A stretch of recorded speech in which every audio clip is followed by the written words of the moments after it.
Olá pessoal, tudo bem? Sejam todos muito bem-vindos ao Previcast, o seu podcast de direito previdenciário. Aqui você fica compreendendo um pouquinho dos bastidores do direito previdenciário, fica sabendo como que advogados que tiveram resultados nas suas carreiras, como é que eles trilharam esse caminho, entende um pouquinho como que o perito médico judicial pensa, como servidores da justiça também pensam, servidores do INSS, então é muito bacana, porque você pode utilizar tudo isso no seu escritório para realmente alcançar melhores resultados. Bom, antes de apresentar o meu convidado de hoje, um cara especial, queria pedir para você, antes de tudo, assistir os vídeos anteriores. A gente já tem um conteúdo bem legal aqui no canal, já conversei com alguns advogados experientes que deram dicas interessantes que podem te ajudar na sua advocacia. Ouvi também médicos peritos do Juizado Especial Federal daqui de São Paulo, um médico psiquiatra, deu ideias fantásticas para vocês utilizarem aí, seus benefícios por incapacidade. Conversei também com um médico cardiologista, então tem bastante coisa interessante, você não pode marcar bobeira. Outra coisa importante para você é seguir aqui o nosso canal. E por que isso é importante? Aqui você faz uma espécie de benchmark. Sabe o que é benchmark? Pois é, grandes empresas utilizam essa técnica. Veja, é uma forma de você aumentar a sua curva, acelerar a sua curva de aprendizado. Todos nós temos uma curva natural de aprendizado. Você vai aprendendo com seus erros e com seus acertos. E a partir daí você vai evoluindo. Pois é, aprender com quem já trilhou um caminho há bastante tempo e entender as dificuldades que eles tiveram faz com que você acelere a sua curva de aprendizado. Então, para você é muito importante seguir o nosso canal, entender o que essas feras estão falando e as dificuldades que elas tiveram e não cometer aí erros e também conseguir, obviamente, fazer os acertos que eles fizeram. Beleza? Outra coisa importante você pode também entrar em contato com o nosso SAC. Pois é, Serviço de Atendimento ao Consumidor. Ele está aqui embaixo e chama comentários. Comenta aqui tudo que você achou desse episódio ou do canal como um todo.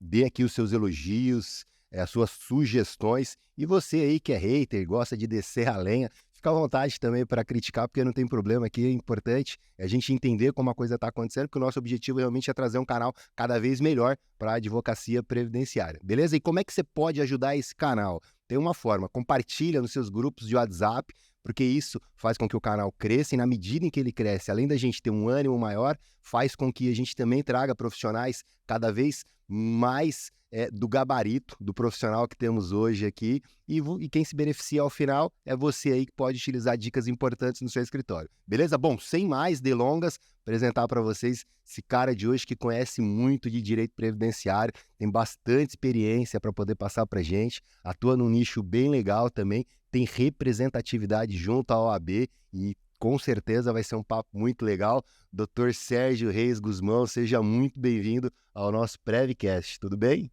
Tudo bem, Danilo? Eu que agradeço aí pelo convite, né, de poder participar aqui desse bate-papo, né, como você me disse, é um bate-papo aqui na Previcast e estamos aí, né, para ajudar no que for possível. Show de bola. Dr. Sérgio, que ele é um amigo, já fiz live lá no meu Instagram, aliás, Danilo Schettini, meu Instagram, Danilo Schettini, vocês conseguem ver lá, tem uma live muito legal com o Dr. Sérgio e com o Dr. Jonas, né, o médico perito do Jeff, então uma live bem legal, e hoje o Dr. Sérgio, que é um amigo, aliás, da advocacia, tem feito muito pela advocacia previdenciária, vai conseguir realmente trazer algumas informações legais. Dr. Sérgio, queria primeiro entender como é que você chegou, primeiro, no direito e no direito previdenciário. Como é que aconteceu isso com você? Então, doutor Danilo, conversando com você antes, eu falei que a minha história de vida, a minha trajetória de vida se confunde um pouco com o direito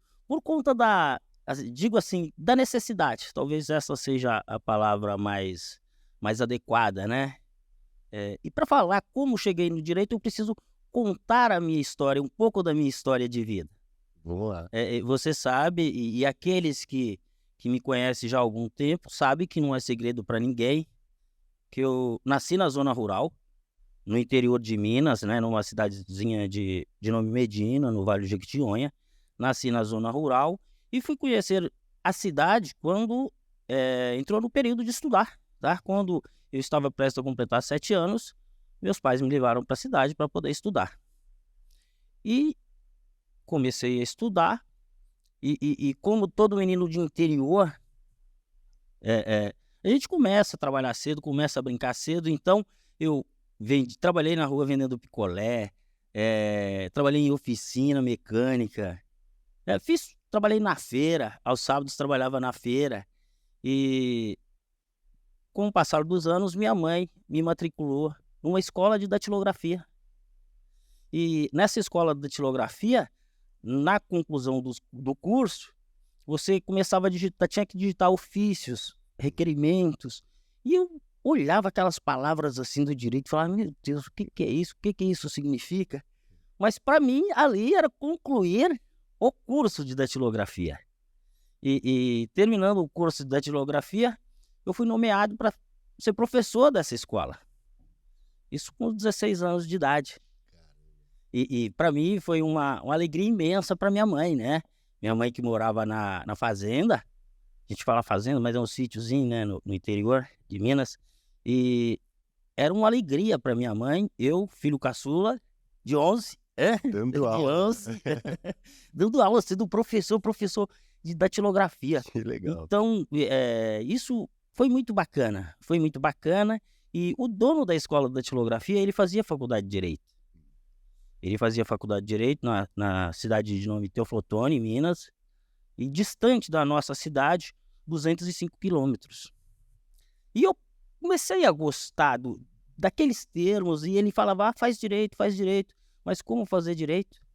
205 quilômetros de distância da nossa cidade até a cidade onde tinha a faculdade mais próxima, que era Teoflotone, pensava que aquilo ia ser impossível.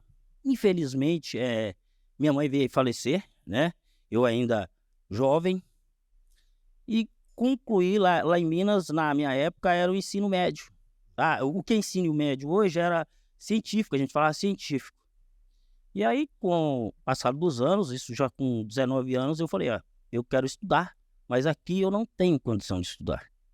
Então, como bom retirante, falei, vou ter que ir embora para São Paulo. E vim para São Paulo, arranjei emprego. Com 19 anos. Com 19 anos. E aí comecei a trabalhar, já me matriculei, já fui fazer o vestibular. E passei o vestibular e falei, agora eu vou ser advogado. Eu vou estudar, né? Pelo menos vou entrar nesse mundo desconhecido. E assim, fui um aluno, nem sei se deveria falar isso aqui, mas eu não consegui concluir em 5 anos a faculdade, tá? Isso por conta da vontade de estudar, mas as condições para estudar. Então, eu tive um período que eu tive que trancar a matrícula na faculdade, depois eu retornei e é isso. Sei que me formei no dezembro de 99, em seguida prestei exame da OAB, né? Graças a Deus fui aprovado, e desde então comecei a advogar. Essa é a história do direito. Pô, bacana, que legal, que legal. E é uma história realmente que se conecta com a de muitas pessoas e conectou já, pelo menos num ponto aí com a minha. Eu também não concluí o direito tão rápido, tive também problemas financeiros aí no meio do caminho, tive que trancar também, e é muito dolorido, né, quando isso acontece, né? Você percebe que, parece que assim, depois de um tempo você percebe que 2 anos talvez não era tanto tempo, mas naquele momento você fala, caramba, podia já estar formado, podia isso já estar resolvido, né? E isso dá uma chateaçãozinha, né? Dá uma chateaçãozinha, e interessante também é que você vê seus colegas que começaram a faculdade com você ali no primeiro semestre, concluindo, e você, puxa vida, eu poderia estar ali naquele... Mas acho que tudo tem uma sequência, não é? Acho que é tudo no tempo de Deus, tá? É interessante porque o tempo realmente mostra que, enfim, esses 2 anos...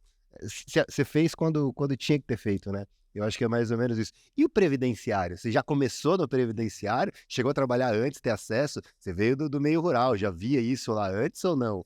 Então, é interessante como cheguei no direito previdenciário, né? Primeiro, eu ouvi falar de previdência porque eu não tive direito previdenciário na faculdade, tá? Não tive. E eu ouvi falar de previdência a primeira vez em 1996, tá? Tava na faculdade. Estava na faculdade, mas não na faculdade.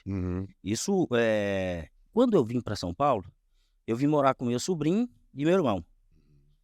E, na verdade, com mais 2 sobrinhos e meu irmão. Você, não sei se você conhece bem ali a região de Itaquera. Conhece a região de Itaquera. Atrás do Corinthians tem uma comunidade, não tem? Então, quando nós viemos, eu particularmente quando vim, porque eles já estavam aqui, nós moramos ali, naquela comunidade, atrás do campo do Corinthians, do estádio do Corinthians. E depois conseguimos comprar um apartamento na cidade de Tiradentes. Conseguimos comprar um apartamento lá na cidade de Tiradentes, né, no setor G lá que eles falavam, não sei mais como é hoje, porque depois eu mudei de lá. E por que em 96? Esse sobrinho meu, ele era motorista de carro. Ele trabalhava numa empresa e era motorista. Infelizmente, em 96, se envolveu num acidente e faleceu. Faleceu ele e mais um amigo nosso. Estava com ele no carro. E esse meu sobrinho, na época, estava com 21 anos, né? E ele ajudava a mãe dele lá em Minas. Ele ajudava a criar os irmãos. E aí falaram para minha irmã que ela tinha direito de receber uma pensão, porque ele sustentava a casa, né? Ele ajudava a sustentar a casa. E minha irmã foi atrás disso para ver se conseguia mesmo essa pensão. Aí foi a primeira vez que eu ouvi falar de previdência social. Porque se me falaram antes, eu não lembro. O que eu tenho na minha mente gravado é isso, que em 96, com o falecimento desse meu sobrinho, minha irmã tentou o benefício, pensão. Infelizmente não conseguiu, né? E depois que eu me formei, em 99, comecei a advogar, eu fui dividir escritório com um advogado de nome do Dr. José Soares, que infelizmente também já faleceu. E o Dr. José Soares, ele conhecia uma pessoa, a senhora de nome Maria, não sei o sobrenome dela agora, ali da região do Iocuné. E essa senhora, ela sabia tudo de direito administrativo, previdenciário, tudo dos trâmites de previdenciários. Em que ano que era, mais ou menos? Isso 2000. 2000. No ano 2000, final do ano 2000. E aí, aqueles benefícios que ela não conseguia na área administrativa, precisava ir para a parte judicial. Aí, ela indicava os clientes para contratar nosso escritório para fazer. Foi quando eu comecei a atuar no direito previdenciário, então, no ano 2000. Entendi, aí já começou ali. Você chegou a ajudar a pensão desse sobrinho, a tentar essa pensão? Você chegou a auxiliar? Eu tentei, nós até tentamos na via... Administrativa? Não, na via Judicial. administrativa não, na via judicial. Mas infelizmente não obtivemos êxito. Chegamos a entrar com uma ação para reconhecer a dependência econômica na Vara da Família, tá? Isso lá em Minas. E reconheceu a dependência econômica, mas depois no processo judicial previdenciário não obtivemos êxito. Uma das grandes dificuldades, eu acho, dos advogados é realmente pensão por morte de filho para mãe e pai, né? Não é algo tão simples assim, né? Precisa, embora não seja uma dependência exclusiva, tem que ser substancial, né? Você percebe dificuldade ou é tranquilo? Não, é difícil, É complicado. difícil fazer a prova, né? Por quê? Porque não basta a prova testemunhal, tem que ter um indício de prova material, e eu acho que foi isso que faltou para nós, entendeu? Nós não conseguimos, e até porque quando eu fui fazer essa intervenção nesse processo, já tinha passado bastante tempo, né? Então, já tinha passado e não conseguimos, o fato é que não conseguimos a prova material. Acho que, se não me falha a memória, o único documento que ela tinha era cartinha, né? Carta, mas aí depois o INSS não considerou essas cartas. E aí tem uma dupla problemática, né? Porque primeiro é a comprovação de dependência de filho para mãe, né? E segundo, que a mãe estava no meio rural também, que também é muito difícil de ter prova documental. Pois é, muito, muito difícil. Mas o tempo passou, né? E graças a Deus, todos nós sobrevivemos sem isso, mas a experiência faz parte da vida, né? É verdade. E aí o doutor começou em 2000 lá, já com o direito previdenciário, fazendo já administrativo, judicial. Como que foi esse comecinho? Então, Os foi... primeiros clientes? Porque assim, muitas pessoas que estão nos assistindo aí deve ou acabou de passar, ou tá vivendo esse momento que o doutor Sérgio estava lá em 2000, começando aí no direito. Como que foi isso? Sabe que interessante, né, eu falei aqui do doutor José Soares, da dona Maria, né, eu preciso até dar uma passada lá para eu sei mais ou menos onde que era a casa dela para saber o que Uhum, aconteceu depois, né. Mas eu comecei na parte judicial, uhum. fazendo os processos judiciais, aquilo que ela, não Não resolveu. conseguia, eu conseguia fazer a parte processual, Uhum. mas de direito, de previdência mesmo, eu não entendi. Eu comecei a estudar ali, eu comecei a aprender direito previdenciário com os servidores, por quê? Uhum.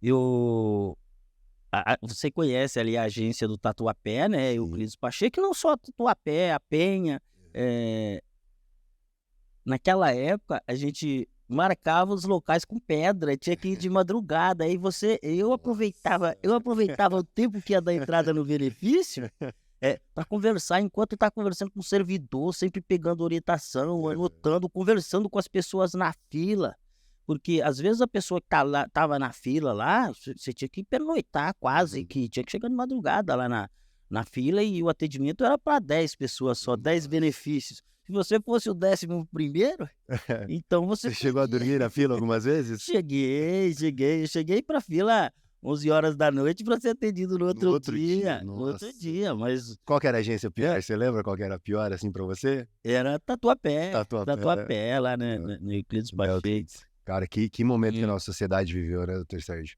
Que momento que a nossa sociedade viveu, né, um momento difícil em que difícil. cidadão tinha que ficar poxa, imagina para um senhor, uma senhora que trabalhou por anos, né, ter que ir para uma fila de INSS à noite para no dia seguinte conseguir a sua tão necessária aposentadoria. Então, na expectativa de conseguir, né, porque às vezes chegava lá, não conseguia nem dar entrada no requerimento, né, não conseguia nem dar entrada, por quê? Porque era só 10, distribuía 10 senhas, acabou. Se você fosse o Hum, 11º, esquece. é, Noite esquece. perdida. Não, noite perdida, aí você tinha que renovar o Nossa. pernoitar de novamente lá.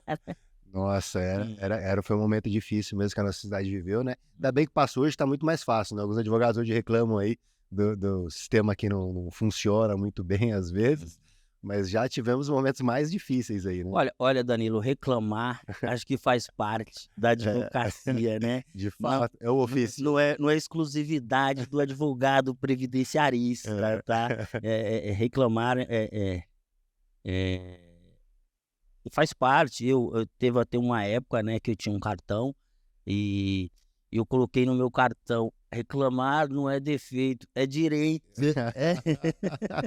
Reclamar não é defeito, é Que direito. legal, que E legal. assim, e não só na área previdenciária, que eu já cheguei a atuar em várias áreas do direito, né, Quais áreas você atuou? família, trabalhista, tá, Trabalhista. tem um caso interessante de trabalhista com previdenciário, que depois se você permitir eu posso até contar aqui, na área criminal também, então tem um histórico de advocacia em si. Legal, já vamos matar a dúvida aí do Aham. pessoal que está nos assistindo em relação a esse caso aí, do previdenciário e trabalhista, como que é isso? E o que acontece, acho que talvez me falhe aqui a data, mas 2014 para 2015, eh, o senhor me procurou, né, até conhecido da família, que queria se aposentar. E aí eu peguei a documentação dele e fiz aposentadoria de entrada, até na agência lá de Santana, aposentadoria por tempo por idade, que ele já estava com mais de 65, acho que estava com 67 anos, e não tinha conseguido ainda. E ele trabalhava, tinha um longo histórico de estar trabalhando, inclusive mais de 30 anos, na mesma empresa, Hum. mas não tinha os recolhimentos, tinha só parte dos recolhimentos. Aí nós entramos com a aposentadoria, por idade, e foi indeferido porque não tinha os 15 anos de contribuição. Mas nisso, em 2005, ele já tinha dado entrada na aposentadoria por tempo de contribuição e não tinha conseguido. Aí ele me procurou, nós entramos com a aposentadoria por idade, não deu certo. Aí ele falou: "E eu faço o que agora? Não tem contribuição". Eu falei: "Ah, vamos processar sua empresa, né, por conta das contribuições". Aí ele falou: eu também não quero mais trabalhar lá, então vamos processar. Eu entrei com a ação de rescisão indireta do contrato de trabalho e pedi uma indenização compensatória, porque ele trabalhava mais de 30 anos naquela empresa e não conseguiu nem se aposentar com 15, e ela não recolheu nem 15 anos, entendeu? Ele começou, se não me engano, em 1978 ou 70 e alguma coisa, e na mesma empresa, e a empresa não recolheu as contribuições. Eu sei que era uma empresa grande que foi reduzindo e ficou basicamente quase que só ele de funcionário. Ele prestava serviço para um banco, né? Um grande banco. Você lembra das filas que tinha um papelzinho, uma etiquetinha que a gente puxava assim para ficar uma espécie de uma senha? Não sei mais se tem isso, porque a gente praticamente quase não vai mais em banco, né? E depois foi aqueles painéis eletrônicos. Ele consertava isso, consertava aquela maquininha, consertava sempre para exclusividade para um banco. E nisso ele trabalhava no Brasil inteiro. E aí nós entramos com a ação e pediu o juiz uma indenização compensatória. Por quê? Porque ele trabalhava há tanto tempo naquela empresa e não conseguiu se aposentar. E tinha documento, tá? Bastante documento para instruir o processo trabalhista, tanto é que nós juntamos mais de 3.000 documentos nesse processo. O fato é que a ação foi julgada procedente, tá? Teve uma sentença que reconheceu a rescisão indireta e reconheceu que aquela empresa deveria suportar os pagamentos que o INSS não tinha feito. Tá? Ele não aposentou, não foi por culpa dele, não foi por culpa do INSS. E eu deixei bem claro isso aqui, ó. Não é o INSS até aqui está certo. Por quê? Não tem a contribuição. Nós temos a prova do trabalho, mas não tem a contribuição. A empresa que não fez o recolhimento, que é responsável. E eu coloquei também como responsabilidade subsidiária do banco. Tá? Não processei só a empresa. Coloquei o banco.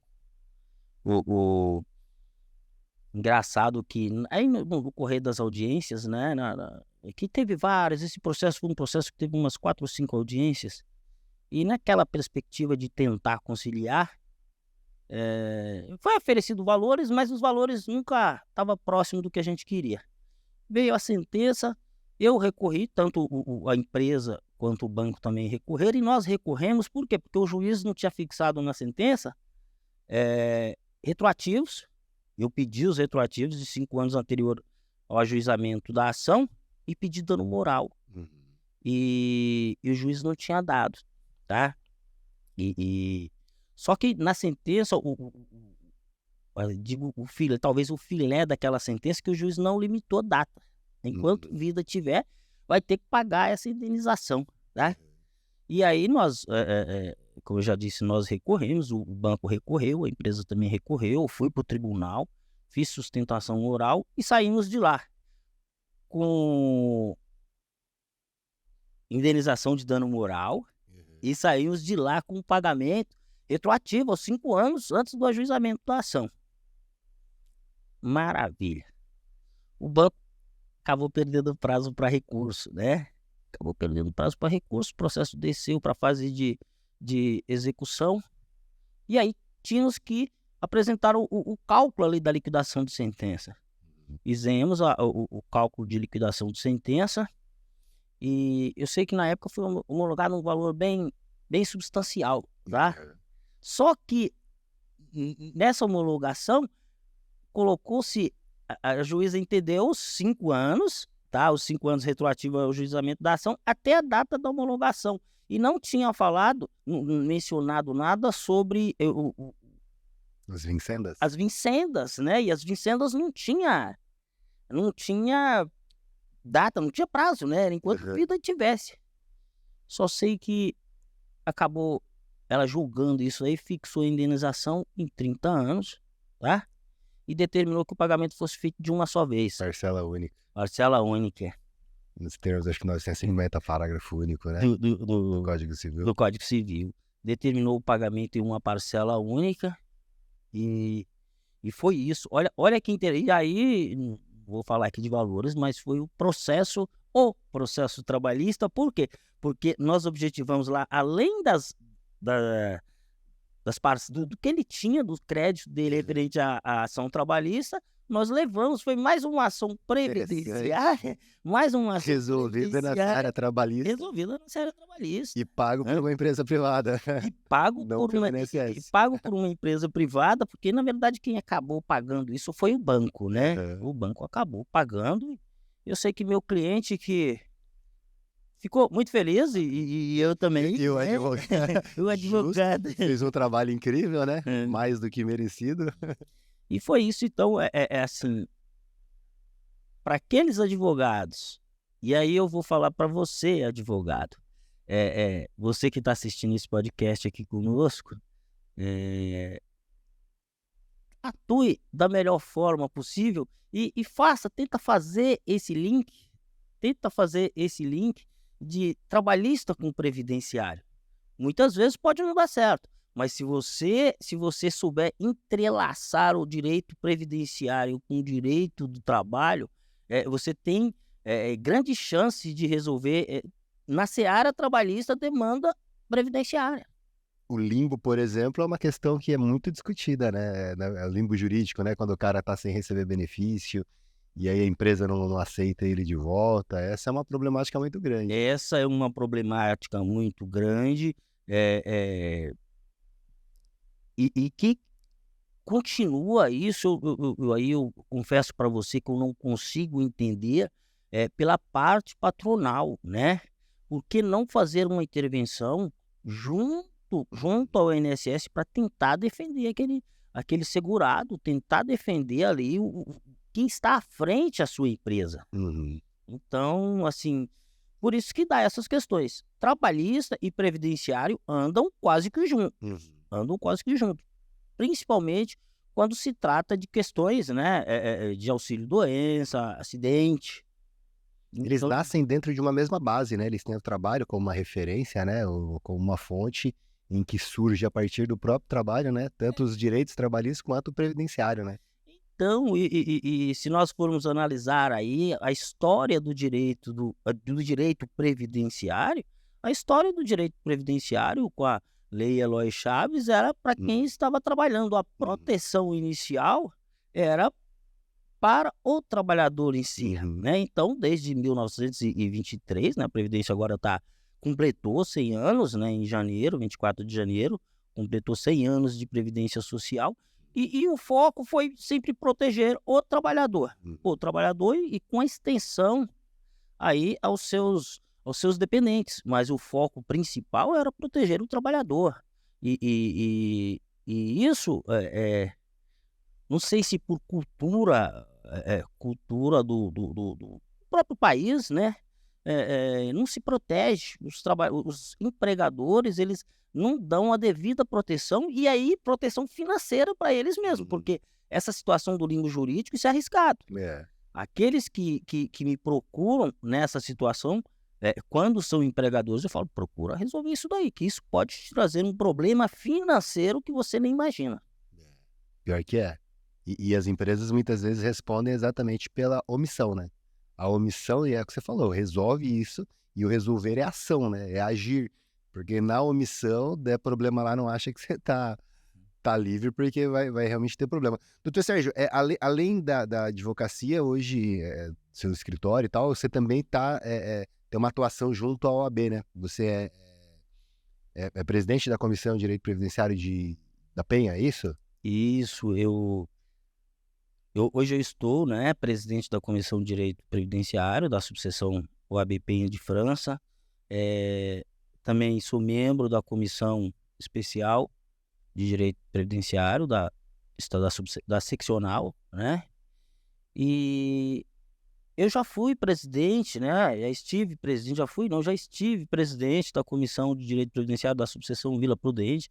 Lá eu fiquei por cerca de 8 ou 9 anos. E agora, já há uns 3, 4 anos, né? Eu estou presidente da subseção Penha. É engraçado, né? Que eu estava presidente na subseção Vila Prudente. Aí eu pedi para sair, porque para mim estava muito cansativo. Eu sou aqui Cidade Patriarca, né? Eu moro aqui na Cidade Patriarca e meu escritório era na Praça da Sé. Tá? Eu passei mais 17 anos lá com o escritório na Praça da Sé mesmo. E aí, quando começou a pandemia, por necessidade, eu achei melhor, né, ter a doutora Ana Paula, que é minha sócia, né? Minha sócia, e ela falou, vamos mudar o escritório aqui da Praça da Sé, tá muito complicado, né? Aí nós mudamos pra Penha, e aí eu acabei postando na minha página nas redes sociais, né, que eu tava de mudança, depois de 17 anos, quase 18 anos na Praça da Sé, eu tava indo pra Penha. E aí o presidente Marcelo Paiva me convidou, né, fez um convite para lá pra gente tomar um café, conversar, e aí ele me franqueou essa maravilha que é ser presidente de comissão, tá? É isso. Pô, e como que... Porque assim, pra quem não sabe, o Dr. Sérgio realmente tem feito trabalho bem atuante aí, né? Tem trazido, participei inclusive lá na Penha lá, de um evento, acho que o Cláudio, se não me engano, o Cláudio que é servidor da INSS, ele acho que ministrou um curso bem legal lá, uma ocasião. Então assim, isso é voluntário, é um trabalho voluntário, o Dr. Sérgio para o tempo dele, realmente para poder ajudar a advocacia, fomentando um pouquinho de conhecimento e também atuando aí junto às principais frentes, né? Sejam políticas, institucionais aí, tentando gerar melhores condições. Como que é conciliar isso, Sérgio? Tipo, a advocacia, essa dedicação à OAB ou à advocacia em geral? Doutor Danilo, você mesmo já disse aqui que isso é um trabalho voluntário.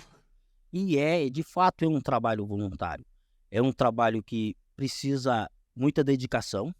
O fato de ser voluntário não quer dizer que pode ser feito de qualquer forma, tá? É um trabalho voluntário, a OAB depende desse trabalho voluntário, por quê?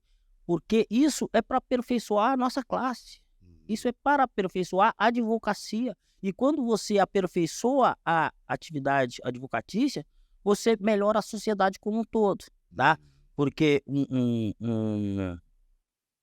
um advogado bem preparado, ele resolve a situação do cliente, resolve a situação das pessoas. Então, ele ajuda na coletividade em si. Então, é um trabalho voluntariado, e eu converso, que eu tenho falado lá com os membros da nossa comissão, todo mundo está aqui porque quer. Uhum. E estando aqui, você tem que dar o seu melhor. Não significa que você vai ter que parar de trabalhar, você vai ter que parar o seu escritório, não é isso. Você só precisa ajustar um tempo para poder também se dedicar à comissão, se dedicar à advocacia em si. Porque isso é interessante e é bacana, porque você aprende muito, tá? Uhum. Participar de comissão, participar de eventos, assistir às palestras, os cursos, cada dia você aprende mais. Ó, eu estou advogando desde 2023, e posso dizer para você que todo dia, praticamente todo dia, é uma novidade. Uhum. Por quê? Porque um colega atua numa área, outro atua em outra, outro atua em outra, e aí você começa a trocar informações, e uns começam a ajudar os outros. E bacana dessa área previdenciária, né? Você, advogado que está querendo atuar no direito previdenciário, saiba que nós, advogados previdenciaristas, somos amigos uns dos outros. Verdade. Nós acho que talvez seja um dos únicos ramos do direito aí em que o advogado não tem outro advogado como seu ex-adverso. Verdade. Então, essa é a vantagem do direito previdenciário. Nós temos o Estado, nós temos a União ou o Estado, aí depender de quem atua, se regime geral ou regime próprio, com nossos adversários, mas os advogados não. E os advogados previdenciaristas, o doutor Danilo aqui é testemunha de que o advogado previdenciarista tem prazer em ajudar o outro advogado. É verdade mesmo. O advogado previdenciarista, ele não... E a gente também não tem muito essa questão da concorrência, a gente é muito parceiro, né? Um do outro. Outro dia eu liguei pro Dr. Sérgio para conversar de uma questão de motorista, o Dr. Sérgio especialista em motorista, eu tava com umas dúvidas, cara. Eu falei, pô, vou conversar com quem é referência nesse assunto. Aliás, a gente pode falar sobre isso. E a gente se ajuda, né? A advocacia se ajuda muito. O Dr. Sérgio faz parte da OAB, eu faço parte também dessa comissão especial e percebi o quanto tem sido importante a advocacia se aproximar da OAB. E aí fica aqui provocação, reflexão para vocês. Primeiro, para vocês ganharem mais conhecimento e até, como o Dr. Sérgio faz, estruturar a sua profissão, que é a advocacia, se aproximar da OAB. A OAB tem precisado de pessoas realmente de braços para poder auxiliar, fazer frente às diversas áreas da sociedade. Então, vão aí na sua subseção, façam parte aí das comissões, porque acho que é importante. Isso ajuda muito a fortalecer a nossa advocacia como um todo. Tem precisado mesmo, não tem? Tem precisado, Danilo, tem precisado a advocacia previdenciária. Tá uma advocacia forte, Forte. uma advocacia atuante, Uhum. mas ela comporta todos os advogados que quiserem. Uhum. Ela comporta todos os advogados, então fica o convite aqui para você, advogado. Participe, como disse o doutor Danilo, procure a subseção, procure a seccional, tá? Para você poder participar. Apesar de estar forte a advocacia previdenciária, nós precisamos ainda mais, porque você vai nos ajudar e nós vamos ajudar você no que for possível e no que precisar. Tem Tá? muito trabalho, né? Interessante trabalho, né? Trabalho. Você é advogado previdenciarista ou que está querendo adentrar esse ramo do direito previdenciário. Eu não sou muito bom de matemática, mas eu vou mostrar para você aqui que falta de mão de obra somos nós, né? Mas falta de cliente, doutor Danilo, não é. Falta de cliente não é. Por quê? Se você consultar o site, você aí, advogado previdenciarista, quando tiver um tempinho, ou você que quer ir para a parte do direito previdenciário, quando tiver um tempinho, vai lá na página da Previdência Social.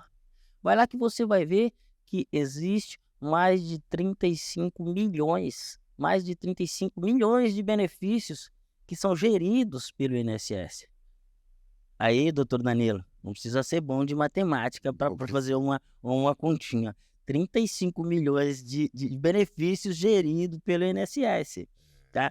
Se você pegar por baixo aí, que 4 pessoas de forma direta e indireta, mais ou menos, têm provimentos advindo da Previdência, nós temos aí mais de 140 milhões de pessoas, um nicho, um mercado que você tem mais de 140 milhões de pessoas. A população brasileira, os últimos dados do IBGE, se não me falha a memória, foi 203 milhões. Tá? Então, nós temos o que? 60%, 70% da população que possa... Isso nós estamos falando de regime geral de previdência social. Não estamos falando de regime próprio, tá? Então, nós temos aí mais de 140 milhões de pessoas que pode. Então, mercado para absorver toda a advocacia previdenciária tem. Mercado para absorver toda a advocacia previdenciária, podem ter certeza. Venham nos ajudar nas subseções, venham ajudar na seccional, porque espaço para você trabalhar vai ter. Show de bola. Eu queria agora... Dias falando porque se diz a rua Na gravata aqui no terra. A gravata. Vamos lá, vamos contar a história, né? Porque a história... Vamos lá. Então, Sérgio, eu queria perguntar para você agora, em relação à questão da sua área de Mara, que você tem uma especialidade muito grande, como eu disse aqui, né? Inclusive te consultei no passado em relação a uma questão dessa, né? E é uma questão que tem sido pelo menos bem crescente aqui em São Paulo, muito forte isso, imagino que se aplica ao Brasil todo, é a questão dos motoristas, né? Você tem um volume grande de motoristas aí que você atende, né? Tem uma especialidade grande. Conta pra gente um pouquinho sobre isso.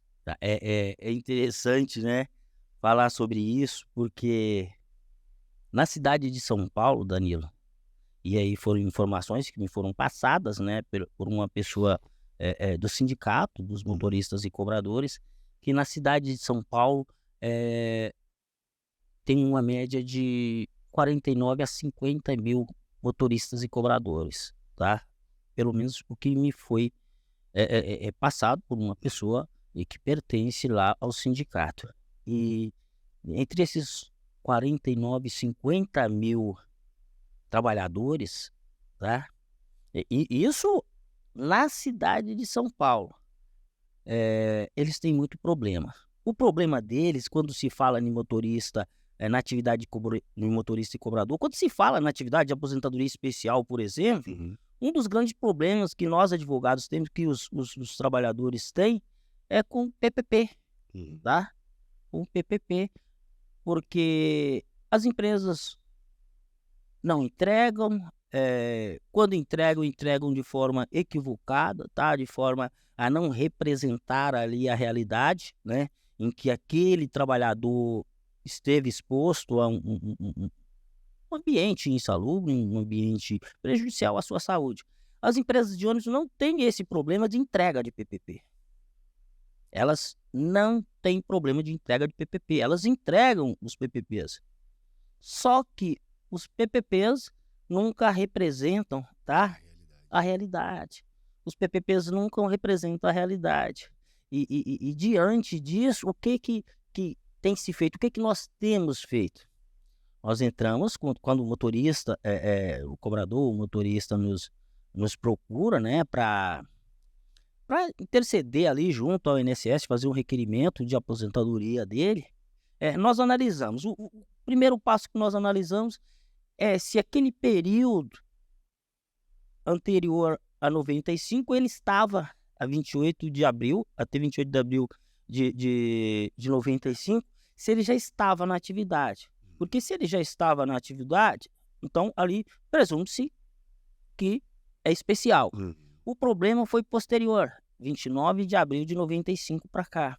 As empresas de ônibus, e aí quem trabalha nesse nicho de mercado sabe, motorista de ônibus às vezes trabalha 20, 25, então dificilmente você vai pegar um motorista para ver qualquer tipo de benefício para ele que ele tenha trabalhado pouco, só se ele tiver ingressado no mercado recentemente. Mas se não, é tudo já com mais de 20 anos, 15 anos, Verdade. 35 anos. E voltando aqui com relação às empresas, elas entregam os PPPs, mas não reflete a realidade. Aí quando você que está nos assistindo agora, se você for fazer um requerimento de aposentadoria de motorista ou cobrador de ônibus, peça o PPP na empresa. Pode ter certeza que o PPP, ela vai entregar o PPP, mas quando você for dar entrada isso na via administrativa, se aquele PPP não estiver refletindo as reais condições que aquele colaborador falou para você, você faz um requerimentozinho administrativo já falando, eu quero que se faça uma perícia, eu quero que se faça uma diligência, porque apesar de estar entregando o PPP, esse PPP não reflete a realidade em que o trabalhador exerceu sua função, sua atividade lá na empresa. Você faz então já o requerimento administrativo com esse pedido? Então, o porquê que eu faço esse requerimento na via administrativa? É simples, não precisa fazer petição na via administrativa, aquela petição, juntar a jurisprudência, não, você faz esse requerimento na via administrativa, já prevendo uma ação judicial. A formação do litígio, né? Do objeto litigioso, né? E o porquê que eu tenho feito isso, Danilo? Porque na via administrativa vai ser quase que 100% que vai ser indeferido, tá? Quase que 100% vai ser indeferido. Mas quando você vai para a via judicial, isso abre espaço para você pedir a perícia, tá? Isso abre espaço porque eu já cheguei a ver várias decisões judiciais em que o juiz, na sentença, ele fala assim, mas não teve o pedido na via administrativa, não teve impugnação desse PPP na via administrativa, vai vir impugnar no judiciário, entendeu?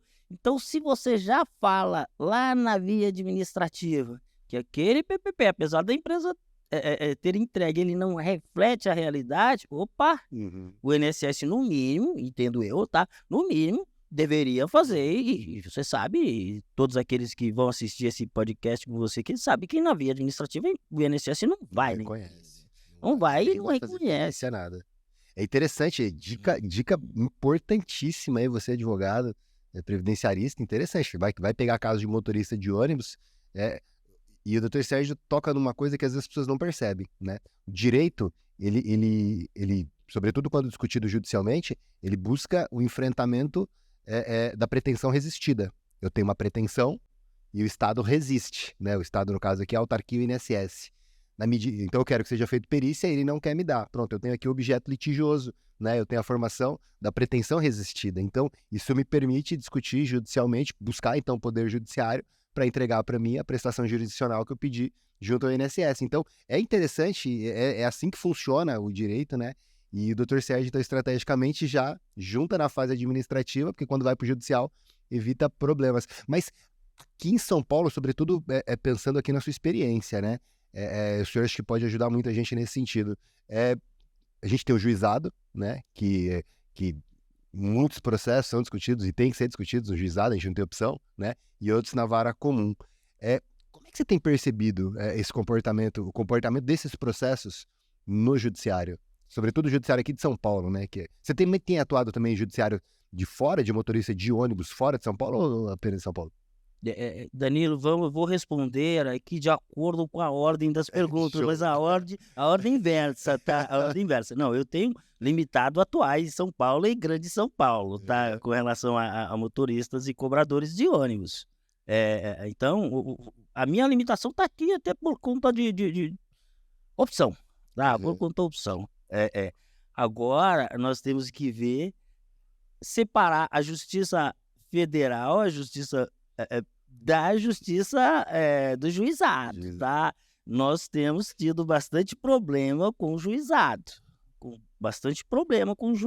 Por quê? O juizado praticamente não reconhece a prova emprestada, tá? O juizado não quer... Isso de experiência, eu estou falando aqui, não vou adentrar um caso ou outro, mas nós tivemos sérios problemas, tá? Porque o juizado não reconhece um ou outro caso, mas quando você sabe que o INSS recorre praticamente de tudo e tem revertido as decisões na turma recursal. Então, o juizado, é muito difícil advogar no juizado.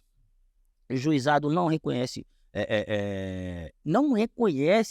que a atividade de motorista, e assim tem várias decisões mesmo, é uma atividade que caracteriza especial, que é prejudicial à saúde. Ah, mas prejudicial em que sentido? É ruído? Não é. O problema não é ruído. O problema é a vibração. Ele é no juizado especial, eles entendem que vibração é só para quem trabalha com martelete rompedor, tá? E que motorista de ônibus não tem direito. Já na justiça federal, a justiça comum federal, não. Entendeu? E lembra quando eu falei aqui da prova de você fazer aquele requerimento administrativo? Quando se faz esse requerimento administrativo, posso dar mais uma dica aqui? Por favor. Então, nos brinde. Quando vai fazer esse requerimento administrativo, você pode falar também da prova emprestada. Fala, eu tenho um laudo produzido na Justiça do Trabalho, tá? Eu tenho um laudo que foi produzido na Justiça do Trabalho, que mostra que tá errado. Que mostra que a pessoa naquelas condições não precisa ser do segurado, tá? Pode ter sido de um colega de trabalho. Você só mostrou, eu tenho um laudo produzido na Justiça do Trabalho e que reconheceu que, no caso, que a vibração ou que a atividade daquele trabalhador, e aí não só motorista, desde que seja idêntica na mesma empresa, função idêntica na mesma empresa, que era especial. Então eu quero que você reconheça a prova emprestada, isso na via administrativa. A instrução normativa fala isso, só não me lembro aqui de cor o artigo, mas a instrução normativa fala isso, admite essa prova emprestada, tá? No juizado especial, mesmo a instrução normativa falando, eles entendem que não serve, que a prova emprestada não serve. Na justiça comum, não. Quando você vai pedir perícia, se você já tiver juntado laudo, produzido nas varas previdenciárias, e tem inúmeros laudos provando isso, muitas vezes não precisa nem perícia, tá? Hoje os juízes têm dado já só com a prova emprestada. Só com a prova emprestada. Legal. E aqui, eu acho que não tem problema nenhum falar na terceira vara da terceira vara previdenciária, por exemplo, o juiz já tem a convicção dele, ele já mandou produzir laudos, e ele utiliza aquele laudo quando a situação é idêntica. Ó, falar a prova, indefiro a prova pericial por conta de já ter sido produzido inúmeras provas e junta o laudo. Ele já tem, já. E já teve manda você se convicção. manifestar sobre o laudo, manda o INSS se manifestar sobre o laudo e ele já tem aquela convicção que não vai alterar. Legal, importante. E isso no juizado nós não conseguimos, tá? Juizado não Então vai. a gente tem feito de tudo Pra sair do juizado. Não estou dizendo para você fuja do juizado, mas eu, particularmente, na minha experiência advocatícia, eu faço de tudo para fugir do juizado. Olha que interessante, porque realmente, né, você não pode fazer, você tem que pensar de forma estratégica, né? É um jogo de xadrez, Você precisa entender a característica da peça para movimentar ela, né? Sim, e no juizado você não tem muita opção. É diferente da justiça comum, que você maneja agravos, que você faz na parte processual, você consegue resolver. Tem mais artifícios, né? No GF realmente é mais complicado e depois que perdeu já era. Você não tem nem a possibilidade de uma rescisória, nada disso, porque juizado é mais complicado mesmo. Sabe, Danilo, o que eu tenho feito no tribunal? E eu faço sustentação oral de todos os nossos processos lá do escritório. Todos os processos que demandam recurso, quando nós recorremos ou quando o INSS recorre, eu vou no tribunal fazer sustentação oral. E o que eu tenho dito sobre atividade especial, e aí fica a dica, não só de motorista, não só de cobrador, a atividade especial em si, que a Constituição Federal, no artigo 201, parágrafo 1º lá, ela não diz quais são as atividades. Ela fala que exposição a ambiente que venha prejudicar a saúde do trabalhador. Então, entendo eu que não pode vir um decreto, tá? E falar, ó, somente essa atividade é especial, ou somente aqueles trabalhadores de determinada categoria é especial. Para mim, isso é totalmente inconstitucional. Por quê? Porque a Constituição visa proteger a saúde do trabalhador. Tanto é que a aposentadoria especial ela é reduzida, né? Tem um tempo de contribuição reduzido. Por quê? Porque depois da disposição naquela situação prejudicial à saúde, lógico que a saúde da pessoa vai ficar debilitada. Então ela procura preservar. Tanto é que aposentou como aposentadoria especial, aquele trabalhador precisa se afastar daquela atividade, porque senão o benefício vai ser suspenso. É uma problemática também, né? Alguns às vezes não querem se aposentar, mas enfim, é uma aposentadoria, hoje mudou um pouquinho, né? Ela foi bem interessante, a aposentadoria especial. Motorista, aliás, dica aí para os motoristas, e vocês têm clientes motoristas, vale muito a pena avaliar e seguir os caminhos do Dr. Sérgio, porque realmente há uma possibilidade interessantíssima de aposentar os motoristas, mas aí eu queria entender 2 pontos técnicos com o Dr. Sérgio aqui para falar para a gente. O primeiro deles é em relação à questão da vibração, que me parece que houve, acho que alguma alteração interpretativa, normativa, em 2013, 14, algo nesse sentido. O doutor me parece que compreende bem sobre essa questão.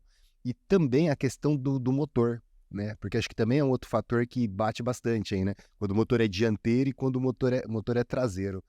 Como é que é a sua visão em relação a essas questões? Então, Danilo, isso é interessante, né? E foi bom você chegar nesse ponto aí, porque os níveis de vibração, né? Eles foram alterados. Na sistemática da legislação,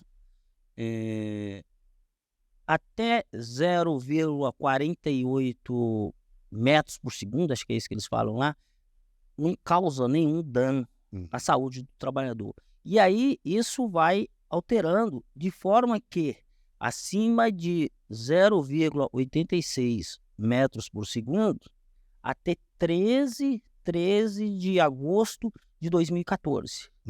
Até 13 de agosto de 2014 era acima de 0,86 metros por segundo, alterava, isso era prejudicial. Então, na maioria das decisões judiciais, na maioria dos laudos que nós temos visto, tá? Inclusive acompanhando com assistência pericial e tudo, quando o juiz determina a perícia, acima de 0,86 até 13 de agosto de 2014 é considerado como especial, tá? E de lá para cá aumentou para 105, tá? 105 metros por segundo.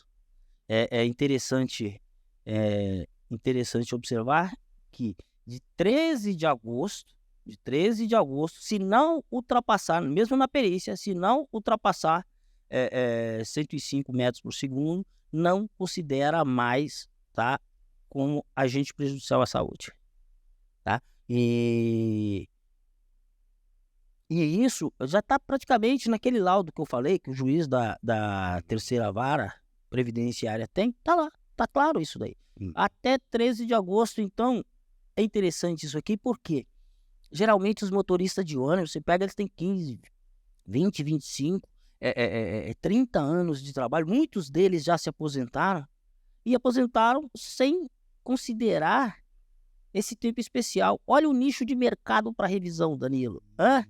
Olha quantos que estão aposentados, continuaram a trabalhar, tá? Aposentaram a aposentadoria comum, tá? Mas ele está lá trabalhando anterior a 2014, né? Onde o nível de vibração era... O limite de tolerância era 0,85. 0,86 já considera como especial, tá? Então, e outra questão que você disse, a posição do motor, tá? A posição do motor. Onde fica o motor? Parte dianteira ou parte traseira? Ainda que em São Paulo, a maior metrópole, que eu acredito aqui da América, uma das maiores, né, se não a maior, ainda temos ônibus com motor dianteiro. Você vai aqui aqui na Zona Leste, né? A maioria dos ônibus aqui tem motor dianteiro. E a vibração é por conta da fixação do motor. O ônibus de motor dianteiro, ele é fixado ali no chassi nossa, Longarina, não é para Longarina, mas eu falo chassi até por conta de que antes de ser advogado, eu trabalhava com seguro, né? Eu era vistoriador. Vistoriador de prévia, então a gente, para tirar decalque do número do motor, ver o chassi, a gente tinha que entrar embaixo do ônibus e de caminhão. Então ele é fixado ali na Longarina. E isso vibra muito, tá? Então o motor dianteiro, você tem que saber se é motor dianteiro ou traseiro. A maioria dos ônibus ainda são de um motor dianteiro. Então quando for fazer a perícia, você tem que informar que aquele ônibus que o seu cliente trabalhava, pelo menos até tal data, era ônibus de motor dianteiro. Muda tudo, né? Muda tudo. Se for ônibus traseiro... de vibração são bem menores. E para o cobrador? Porque para o cobrador também gera, sendo motor dianteiro, o mesmo impacto? O traseiro vai ser um impacto em termos de vibração bem menor?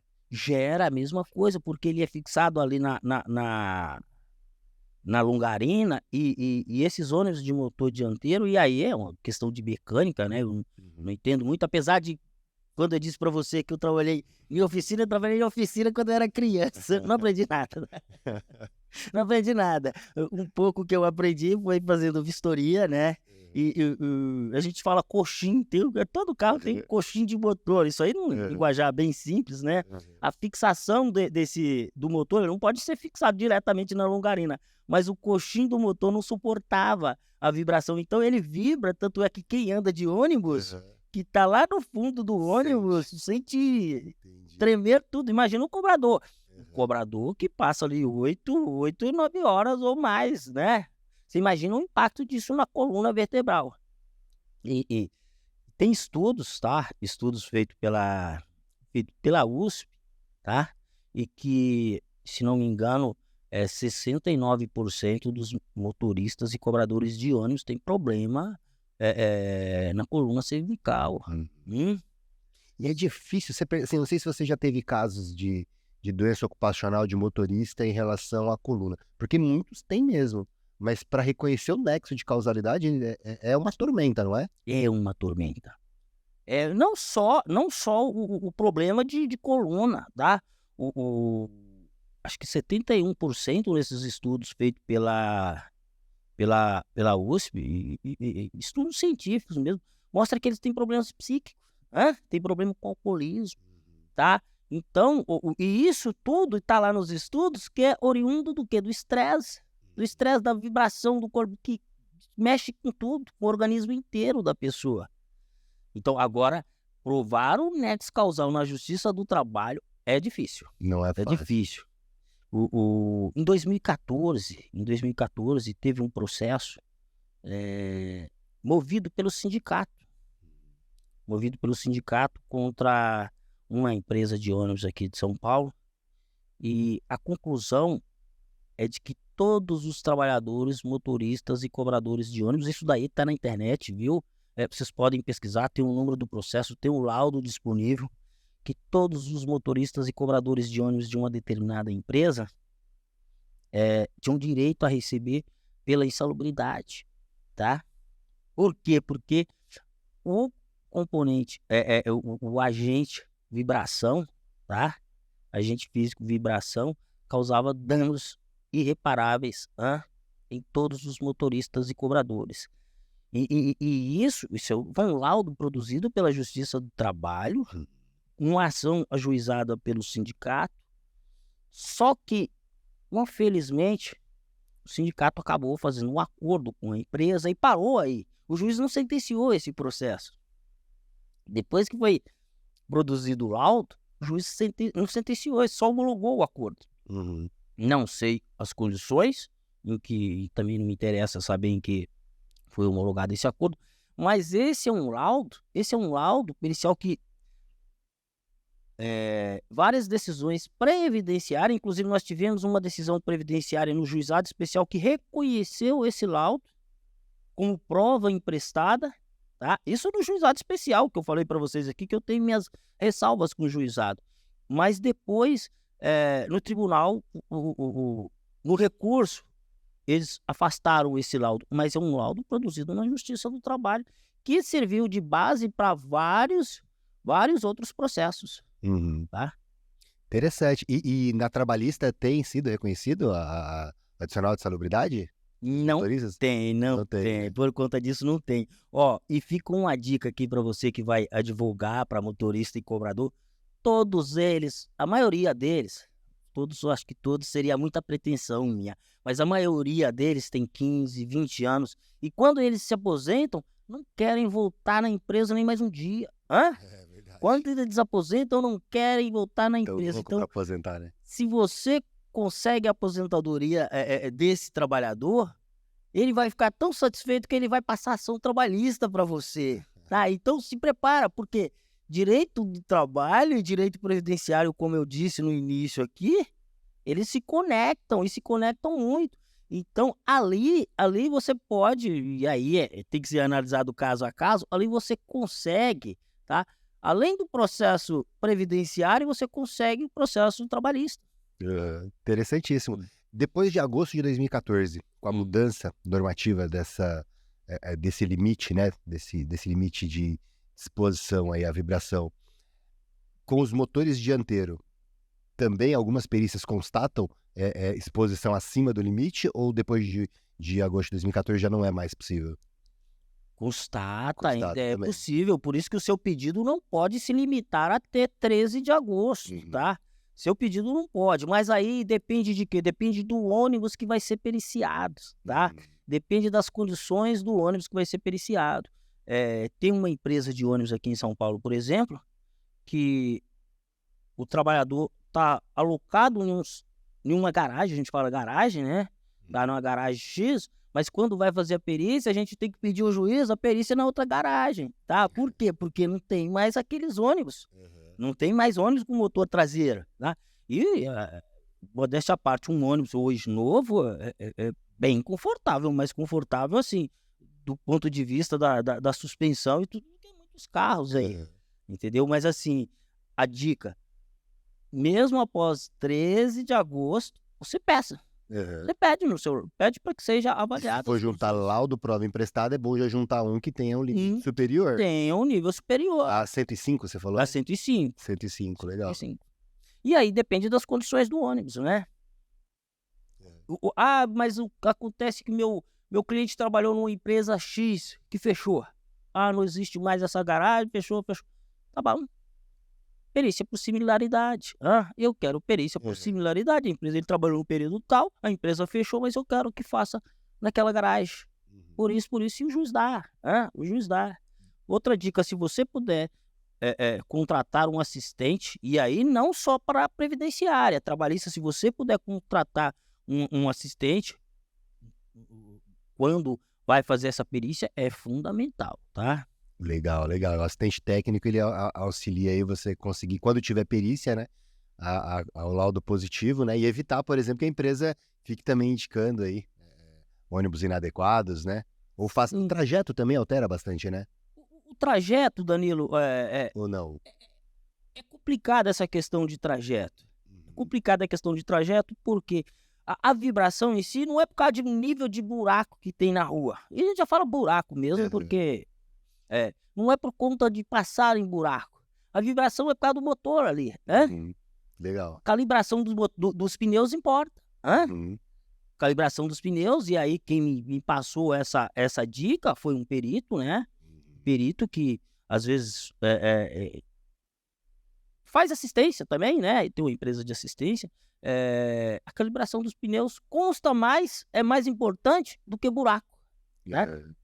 Legal, legal. O Jonas, ele fala bastante dessa questão da importância de você ter assistente técnico, né? No processo para te auxiliar. É fundamental mesmo. Porque ainda mais nesses casos. Insalubridade, quando é pedido de insalubridade, né? Nos meus processos trabalhistas, eu às vezes tenho dúvidas de mandar assistente técnico, porque às vezes o proveito econômico que você vai ter ali é um pouquinho mais complicado. Agora, para aposentadoria, uma coisa que o cara vai receber pro resto da vida, eu acho que o valor econômico envolvido, me corrige se eu tiver com uma visão errada aqui, doutor Sérgio, mas eu acho que para aposentadoria é fundamental você ter porque você provoca muito mais a chance de você ter um resultado positivo, né? É interessante, né? O direito previdenciário como um todo, é um direito social. O direito previdenciário é um direito social. Você, quando vai representar juridicamente um trabalhador que já tem 25, 30, 35 anos, não importa.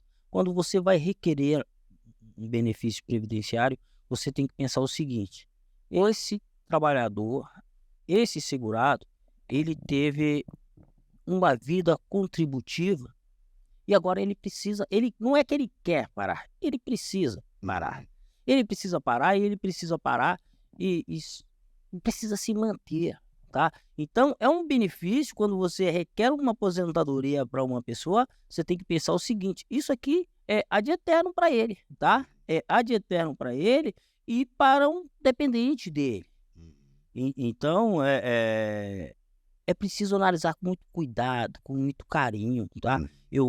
Se você me perguntasse aqui, doutor Sérgio, de todos os casos que você tem atuado no direito previdenciário, tem algum marcante? Eu te diria que sim, tá? Eu te diria que sim, não está relacionado ao que estamos falando agora, de motorista e cobradores de ônibus, mas tem um caso, para mim, aquele foi o caso do escritório. Conta pra gente. Posso mesmo? Por favor, por favor. Então, vamos lá. É o caso de uma pensão por morte, tá? O caso de uma pensão por morte, me procurou uma cliente em 2010, tá?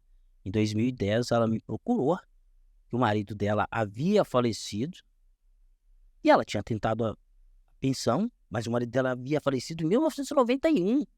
Olha para você ver. E ela havia requerido a pensão e não teve direito. E desde 2010, de 91 a 2010, ela não conseguiu nenhum advogado que entrasse com esse processo para ela, que a representasse. Olhei para aquela senhora e falei: mas será que realmente isso acontece? Aí eu falei: o que você tem de documentos? O que você tem de documentos? ela me levou uma sacola. Doutor Danilo, essa mulher me levou uma sacola cheia de documentos.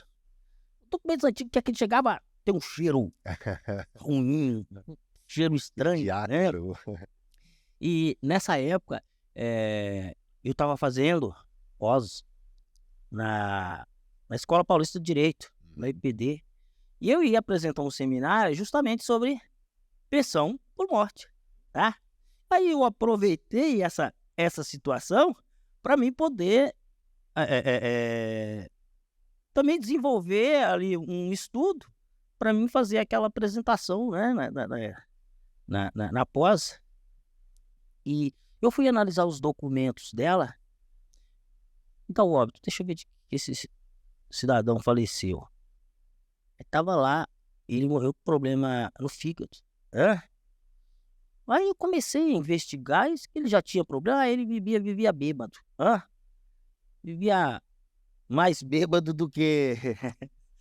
E aí eu fui analisando a documentação, peguei a carteira de trabalho dele e eu vi que em 1987, olha que interessante, em 1987 ele já tinha recebido auxílio-doença, por conta Desse problema.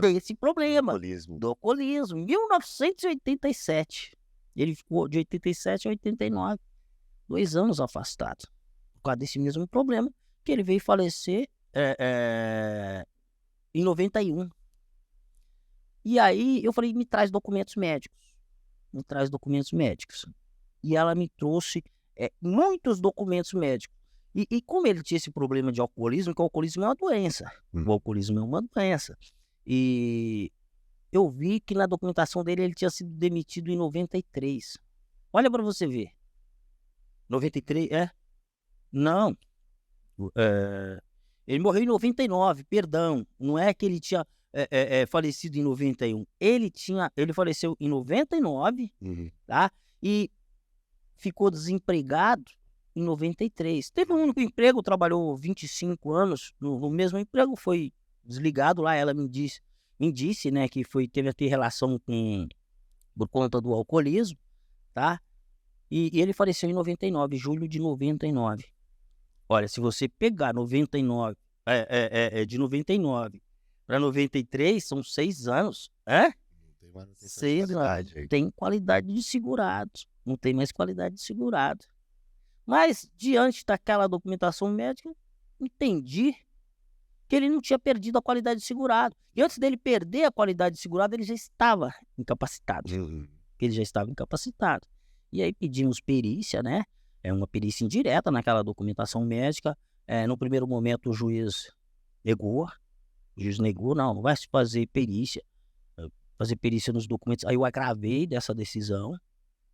Aí liminarmente o tribunal falou, não vai ter perícia, porque você não juntou, o doutor não conseguiu comprovar aqui a tempestividade do agravo. Aí eu entrei com o embargo de declaração, falei, nada disso. Eu tomei ciência, inclusive juntei cópia integral do processo, de capa a capa. Aí ele mudou o voto, né? E determinou que fosse feita a perícia. Na perícia constatou que 1 mês antes dele perder a qualidade de segurado, ele já estava incapacitado. Você entendeu? 1 mês antes de perder a qualidade de segurado, ele já estava incapacitado. E quer ver o interessante nesse processo? Que quando ele faleceu, ele tinha uma filha pequenininha. Hoje já está uma moça, né? Ele tinha uma filha pequena.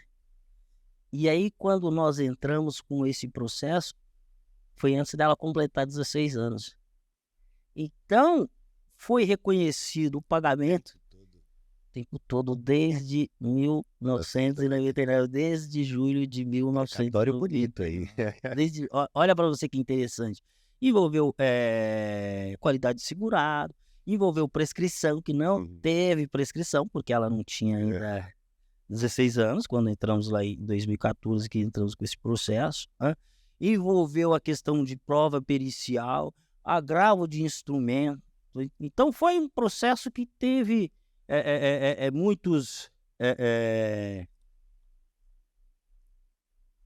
muito a ver com o direito previdenciário no todo, Uhum. tá? E aí partiu-se para a fase de liquidação de sentença. O INSS disse que não tinha parâmetros para poder fazer o cálculo, tá? Disse que não tinha parâmetros para fazer o cálculo, vai fixar um salário mínimo.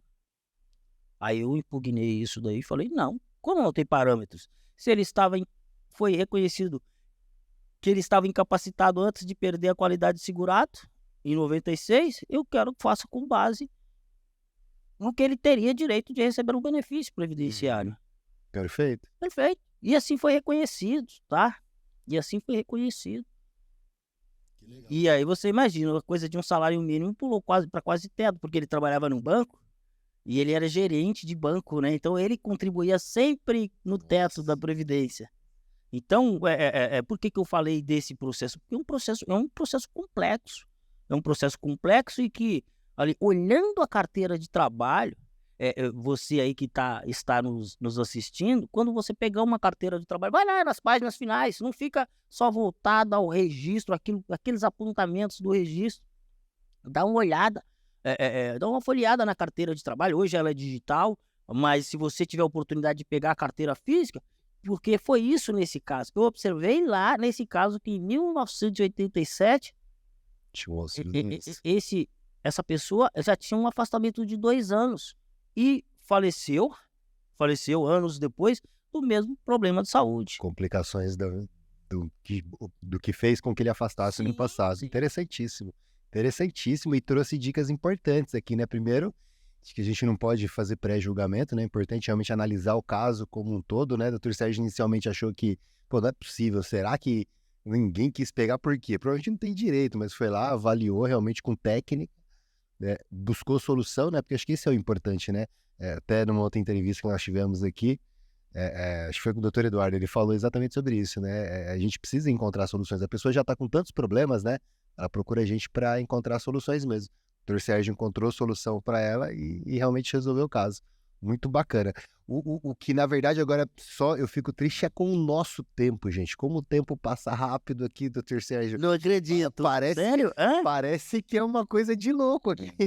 O tempo voa, é sempre muito gostoso aqui quando a gente começa a sentar e conversar sobre direito previdenciário. E o tanto de dica que o Dr. Sérgio, advogado experiente, traz pra gente aí, pra advocacia.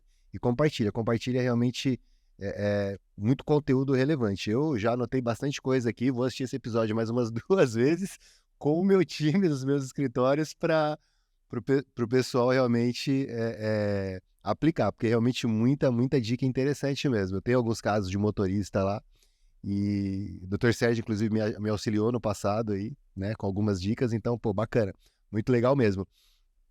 Queria, Dr. Sérgio, antes da gente concluir aqui, que você passasse para os advogados que estão começando aí, igual o Dr. Sérgio lá em 2000, né?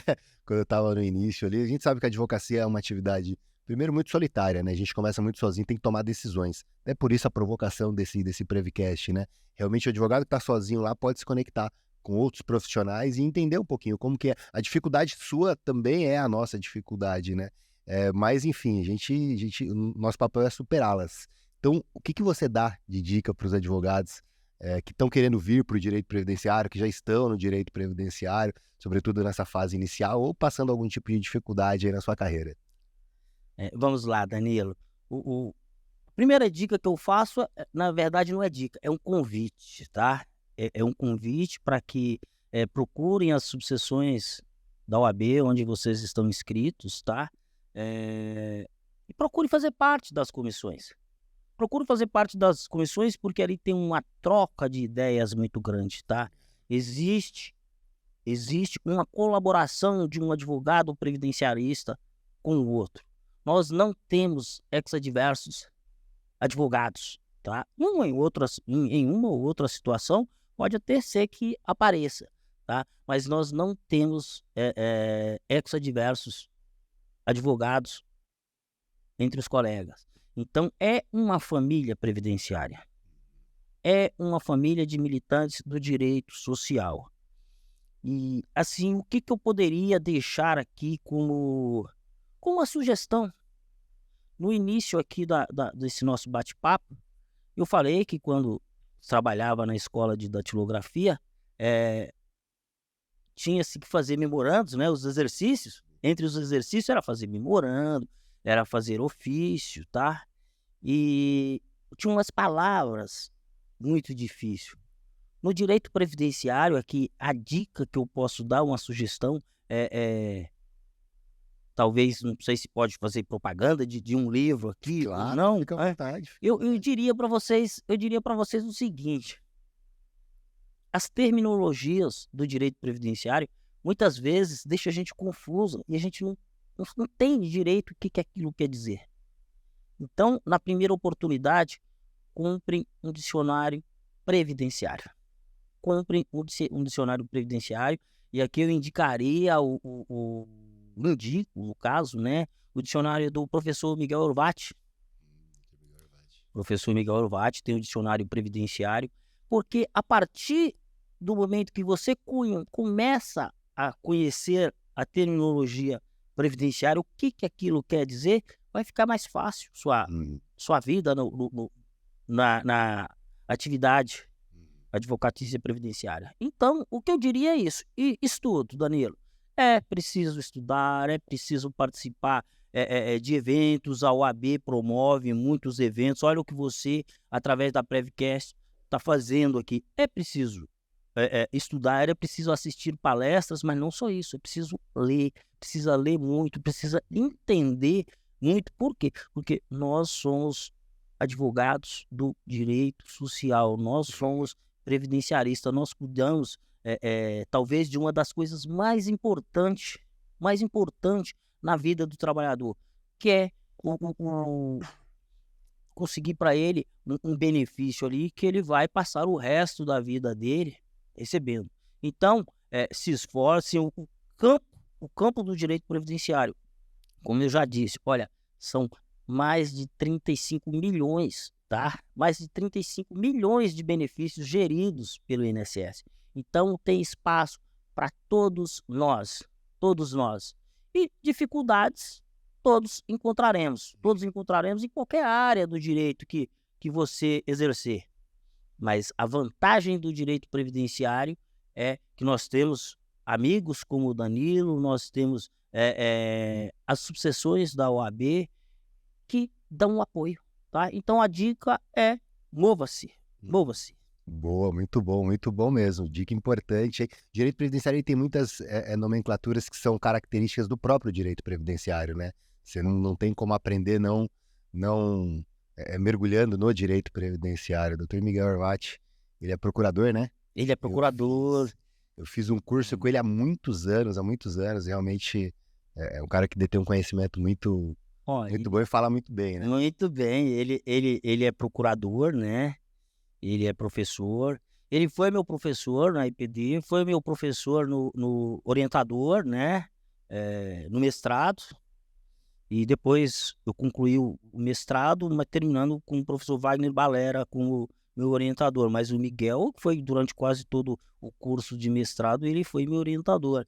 Assim, não estou aqui, entre aspas, puxando o saco do Miguel, não, mas é excelente. As obras dele são excelentes, tá? As obras dele são excelentes. E para quem quer começar, começa com esse dicionário do direito previdenciário, porque a partir do momento que você começa a entender essas terminologias, automaticamente você vai ganhando, tá? Sustentabilidade nas suas pernas aí para você continuar caminhando. Legal, né? A gente podia trazer o Miguel Orvati, né? Podia trazer ele para cá. Pessoal que estiver assistindo aí, marca depois nas redes sociais dele, vai no Prevcast. Bacana. O Miguel Orvati, certeza que tem muito conteúdo interessante para trazer aqui pra gente e com certeza também uma história muito provavelmente bem legal. Me lembro quando eu fiz o curso lá com ele, é um cara incrível mesmo, assim. Então, muito bacana. Pô, doutor Sérgio, eu fico muito feliz e honrado com a sua presença aqui. Acho que você, mais uma vez, né, já faz isso no dia a dia, mas colabora mais uma vez com a advocacia aqui, trazendo bastante reflexão, né? Seja para o advogado que está começando, né? E também aquele advogado que já é experiente e atua na área aí, trouxe dicas importantes, algumas inclusive em relação aos motoristas. Então, eu fico muito grato a você pela sua presença aí, pelo apoio e carinho aqui com o nosso Prevcast. E você, advogado, que está nos acompanhando aí, mais uma vez, se inscreve no nosso canal. É importante para você realmente se conectar com histórias como essa, aprender com profissionais do nível do Dr. Sérgio, né, que realmente é um advogado experiente aí no direito. Aproveita, compartilha com os amigos aí nos grupos de WhatsApp, importante para a gente continuar impulsionando esse canal e trazendo cada vez pessoas experientes, assim como o Dr. Sérgio, que possa compartilhar com a gente um pouquinho de informação e, como eu disse lá no início, acelerar aí sua curva de aprendizado e fazer com que você alcance melhores resultados ou cada vez melhores resultados aí o quanto antes, beleza? Gostou do conteúdo? Curte aqui também. Gente, obrigado e até uma próxima. Valeu!